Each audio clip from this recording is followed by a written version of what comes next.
Start in okay, right. Now in today's class we will start with calorimetry. So in today's class we will start with calorimetry.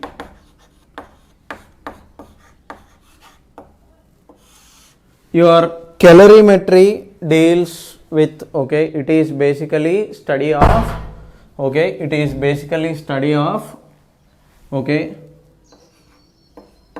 thermodynamic state variables.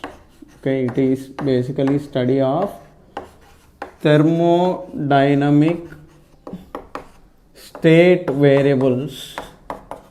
Okay, mainly we will study only two variables, okay, that is your heat energy and temperature. Okay, so your temperature calculation is one part, and your second part that you are going to calculate is your heat energy. Okay, so whatever you do, you are going to calculate these two values in calorimetry. So we need to understand, okay, calorimetry in detail, but our IIT JEE portion is basically limited to temperature calculation and heat energy calculation. Okay, now if you look at the word calorie, okay, 1 calorie is basically, it is unit of energy. Okay, because when we look at calories, okay, many people while doing exercise they just say we are burning the calories. So if we are using the word burning the calories, indirectly we are utilizing some of our energy. So your calorie is unit of energy, but in physics we will study in terms of joules. So your 1 calorie is equal to 4.2 joules. Okay, this joules energy is SI unit. Okay, this joules energy is SI unit, and calorie is, okay, it is CGS unit. Okay, calorie is CGS unit and joules is SI unit. Now initially people, why we are defining two units means, initially people thought, okay, heat is different, okay, energy is different. Okay, this is what initially people thought. Okay, so for heat they have defined, energy in terms of calories initially. Okay, later people gave your energy in terms of joules. Okay, but both are related to each other, and their relation is given like this. Okay, now whatever energy you take, okay, whatever energy you take, that energy will basically be in three forms.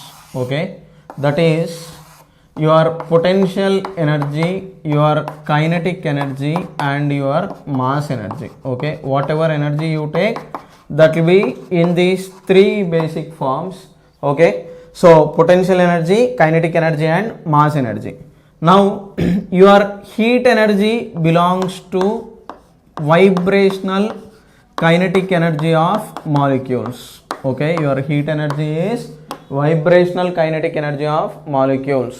నేను కనిపించక్కర్లే, నేను రాసేది కనిపిస్తే చాలు. So your heat energy is vibrational kinetic energy of molecules. Now if you have studied in thermal expansion in the introduction, what is meant by heat and all, okay, that will if you look into that video you will get the clarity. Now at temperature greater than 0 Kelvin, okay, that is absolute scale. Okay, so there will be vibrational kinetic energy. Okay, there will be kinetic energy to the molecules. This kinetic energy is nothing but your temperature, okay, related term, and if there is temperature, obviously there is heat energy. Okay, so this is your basic idea of calorimetry. Okay, now if you keep these things in mind, okay, so this is your basic introduction, okay, so this is what you have now, okay, keep this point in mind, and 1 calorie is 4.2 joules. Now next, what is that I am going to do is, okay, I am going to, okay, explain, okay, why we are studying this calorimetry and all, okay. So now, how is that you know, okay, heat and energy are same, okay, how heat and your mechanical energy are related to each other, okay, this we need to understand first, okay. So now, how these two are related to each other, okay. Now how these two are related means, okay, through an experiment, okay. Obviously you will, in physics, for everything you will have an experiment, then we'll derive some logical explanation, then give some maths and justify it. So through experiment like this, okay, through an experiment, okay, what is the experiment, I'll explain now, okay. So through experimentation, okay, what is that, how heat energy and mechanical energy are related to each other means, okay, to explain that, what is that you can do is, okay, if you take a system like this, okay, let us say you have a pulley, attached to this there is one more pulley like this, okay, and attached to this, let us say there is mass m, and attached to this there is a churning machine like this, where in which you have some okay, axial kind of thing, where in which when mass is going down, let us say it is rotating like this. Now, okay, if you look at this experiment, okay, if there is no heat energy loss, okay, if there is no heat energy loss, okay, if this drops down by h height, okay, now let us say it is pulley 1, let us say it is pulley P2, okay. Now let us say there is, okay, a pulley kind of arrangement here, and let us say there are 3 pulleys like this.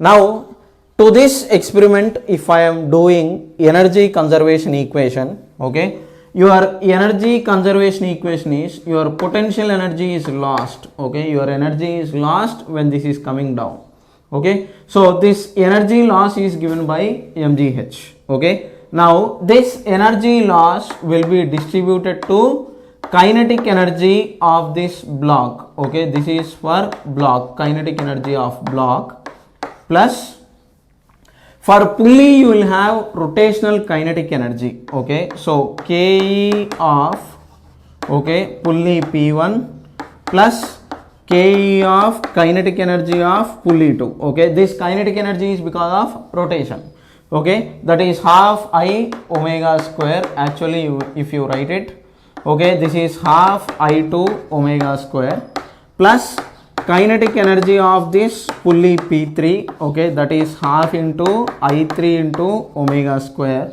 okay. For this part your kinetic energy is half I3 omega square plus, okay, and next, okay, the last important point is, okay, and I mean yeah, we have written everything, okay, we have considered pulley 1's kinetic energy, pulley 2's kinetic energy and pulley 3's kinetic energy, okay. Now once this is done, okay, if energy conservation is valid, okay, then this equation is correct, okay. So here what is my point is, okay, this part is correct, okay, this part is correct, okay, if no energy loss is present in the system, okay, if there is no energy loss, okay, whatever potential energy lost, this part is your potential energy lost. So whatever potential energy that is there, this potential energy lost will be getting converted into its own kinetic energy of this block plus potential energies of, I mean kinetic energies of these two pulleys as well as this third pulley. Okay, and if there is any other equation, okay, whatever you have depending upon the system you can substitute, but in this case this equation is correct if there is no energy loss. Okay, but when scientists have done the experiment, okay, in experiment, okay, in reality, okay, in reality, okay, what exactly has happened is, okay, there is energy loss. Okay, there is energy loss. Okay, how do you know that? When these two terms, left hand side and right hand side terms are not equal, obviously you will know that there is some energy loss. Okay, that is one thing. Next, if you keep a thermometer within this system, okay, if you add a thermometer, this thermometer, what will it do is, it will measure the temperature difference. So experimentally it was found that, okay, an extra term is needed. Okay, it is not balanced. Okay, so this extra term is your exact heat energy. Okay, it was mass m into specific heat into delta theta. Okay, so this is not done by me. Okay, so as an example I am telling you, but this extra term is your heat energy. Now if this expression is coming like this, okay, you can measure the temperature difference, then this S part is specific heat and M is mass, we will see about it later, but this is your experimental observation. Now if that is the case, when you are adding this extra term that you have here, okay, this extra term that you have here, if it is balancing this equation, that means obviously whatever, okay, mechanical energy, which means that potential energy, kinetic energy that you have on left hand side and right hand side, both sides, that kinetic energy and this heat energy both are related to each other. Okay, so through this experiment, okay, this is an example, okay, you can say that your heat energy is no way different from mechanical energy. Okay, now okay, this is your basic idea. Okay, how do you know that how heat and mechanical energy are related, means this is what you are going to do now. Okay, if this is the case, that means whatever work is being done, that work and, okay, that work that you are doing and this experiment, okay, energy, heat energy, both are related to each other. Okay, so once you know work, once you know energy, okay, you can obviously relate how much heat energy is required to do how much work, we can relate it each other. Okay, so from this experiment we have related these two. Now, okay, we will discuss how heat is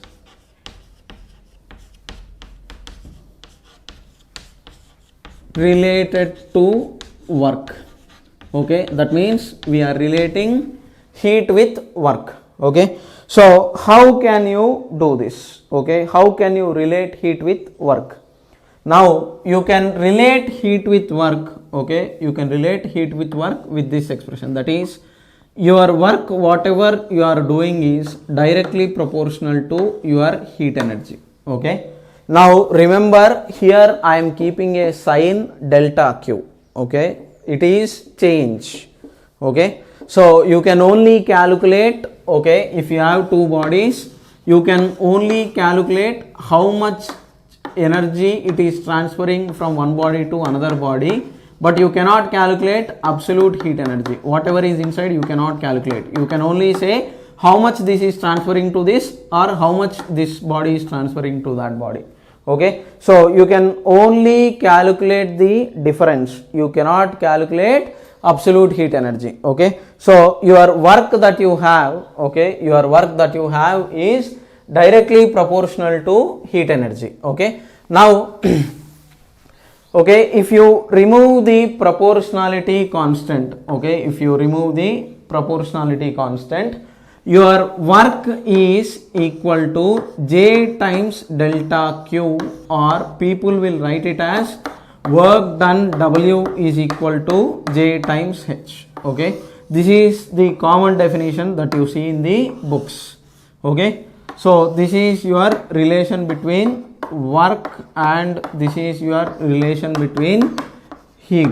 Okay, work and heat. Now what is this J means? Okay, your J is called mechanical equivalent of, okay, J is your mechanical equivalent. Okay, J is your mechanical equivalent. Okay, mechanical equivalent of heat. Now this J value is, okay, close to 4.186, but for calculational convenience sake we will take it as 4.2. Okay, and if you look at the unit, for work unit is joules, for heat the unit is calorie. So your relation, I mean this J unit will be 4.2 joules per calorie. Okay, this is what you are going to get, okay, when you are relating work with heat. Okay, so with this basic idea, I hope you must know what is the relation between work and heat. Okay, right? Now we'll continue further. Okay, so those who want to take down, you can take it down.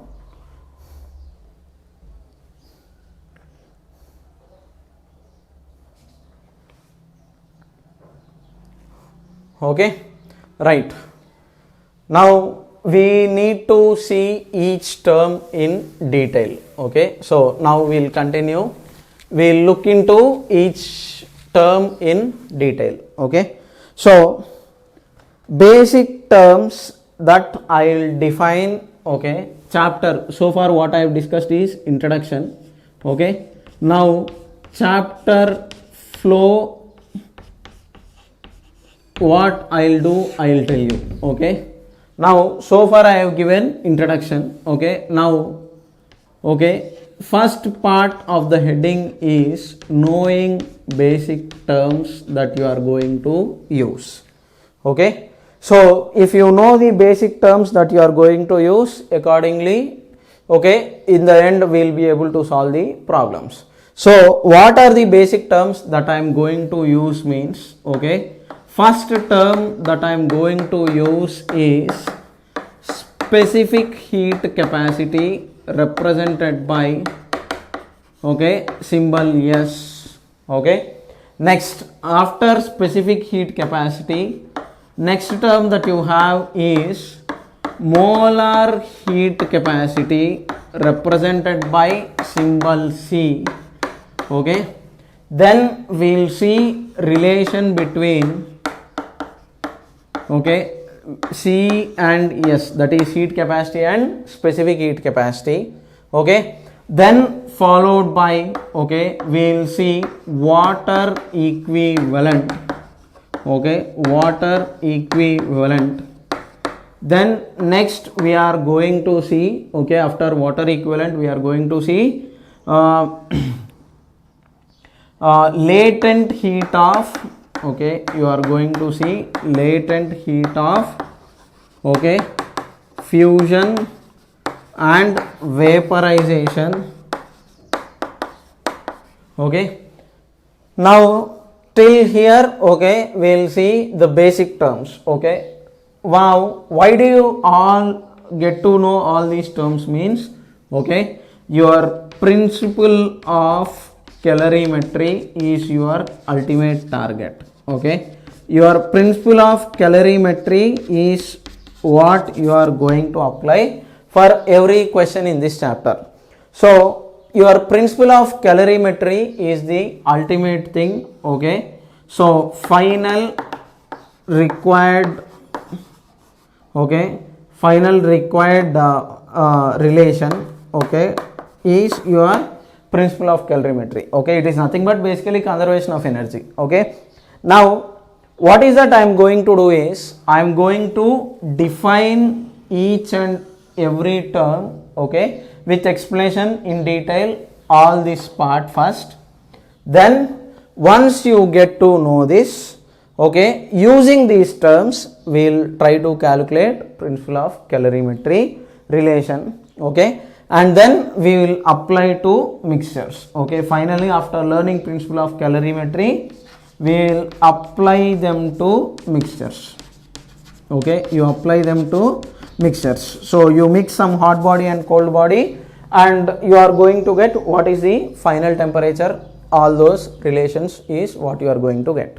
Okay, so this is my chapter outline. Okay, so each term I'll define in detail with units, everything. Okay, and if you get stuck at something, I do want you to pause the video, go back to the clip, and then refer to the content once again. Okay, so we'll start with, okay, basic terms. Okay, so those who want to note it down, you can note it down. Okay, so we'll start with each term in detail. Okay, so first I'll start with specific heat capacity. Okay, so we will start with first term is your specific heat capacity. Okay, so the first term that we are going to see is specific heat capacity of, okay, specific heat capacity of material. Okay, why did I write this material? I will tell you. Okay, it's not substance, it is material. Okay, so why is that? I will tell you. Okay, now if you take specific heat capacity, okay, first you are supposed to understand. Okay, if you take a substance, okay, if you take a substance, okay, for this substance, okay, if mass is m, okay, for this substance if mass is m, okay, now what is that I am going to do is I am going to give heat energy to this substance. If I give heat energy to this substance, what happens is this body will absorb heat. Now how this heat energy is related to type of material, temperature, and the mass. Okay, that relation based on experiment, okay, based on experimental result, I am going to write it here. Now once you get to know that, okay, then from heat energy definition we will come to specific heat capacity. Okay, your specific heat capacity of material is represented by symbol S. Okay, now your experimental observation is, okay, your heat energy delta Q, okay, your heat energy given to a body is directly proportional to mass, okay, when type of material comma delta theta, this is your temperature difference. Okay, in the books you will be seeing it as delta T, in some books it is delta theta. Okay, this is your temperature difference. Okay, this is your experimental observation. Okay, your heat energy is directly proportional to mass. Okay, I mean if you take a substance based on experiment, okay, you are taking some object, okay, to that object you are adding or you are giving heat energy. So if you are giving heat energy to this object, okay, if you give more amount of heat, I mean if you have more mass, it will obviously take more amount of heat energy. Okay, next, your heat energy delta Q is also directly proportional to temperature difference, okay, when type and mass are kept constant.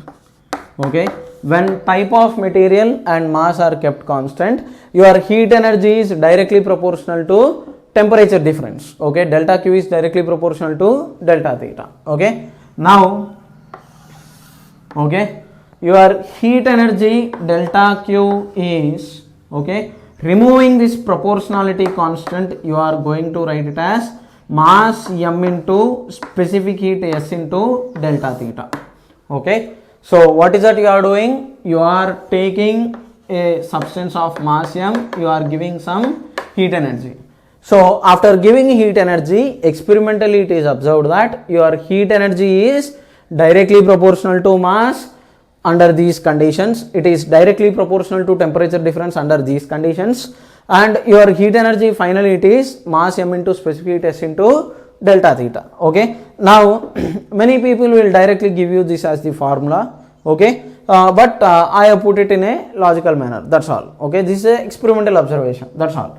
Now from here, okay, this is your heat energy definition. Okay, this delta Q is heat, M is mass, S is specific heat, delta theta is temperature difference.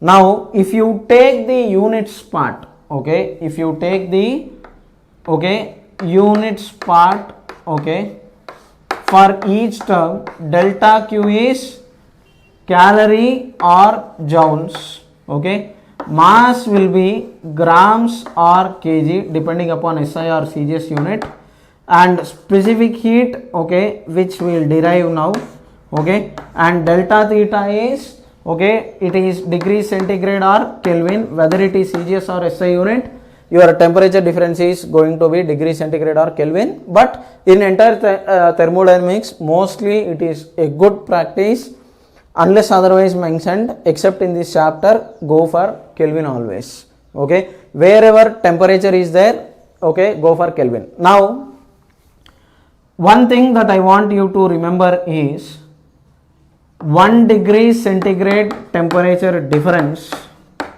is same as 1 Kelvin temperature difference. Okay, your temperature difference is same in both the scales. Okay, so here in this delta theta, it doesn't matter whether we are keeping degree centigrade or Kelvin, okay, because both are ultimately going to give you the same results. Okay, so don't worry too much about what is the final unit for temperature, okay, because it is same, temperature difference is same in both the scales, you don't need to worry. Okay, your delta C is equal to delta K, okay, that anyhow we have seen in thermal expansion.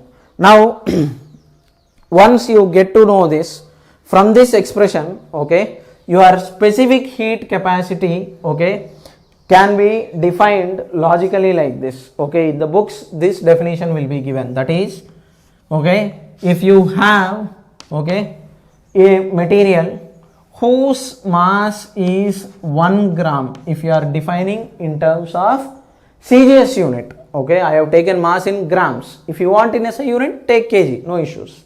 So your definition is delta Q is equal to M into S into delta theta.